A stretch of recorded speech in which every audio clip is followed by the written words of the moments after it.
looking at a lawn here that's got some brown spots, and we've already identified that it has Bermuda mites, but we're gonna just check again and show it, and that way you can also identify yourself if you're having to come to a similar issue.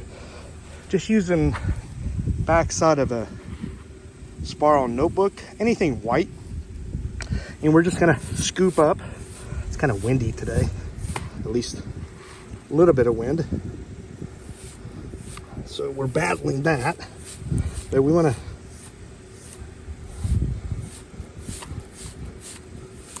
kind of brush along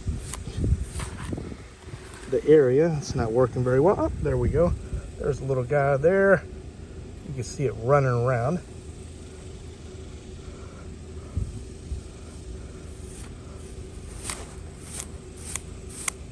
But that's kind of what we're looking for.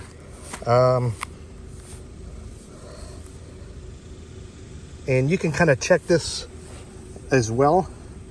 It does take some patience. You might need to use other areas. Let's go over here and do it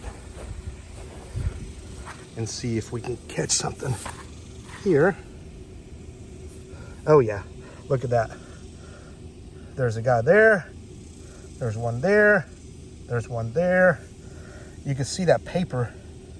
There's 4 or 5 of them just from that one scoop that I did. So they're probably attacking this little area right here pretty heavy. So you want to just go on the outside of where the browning is, and you'll be able to find it pretty easily.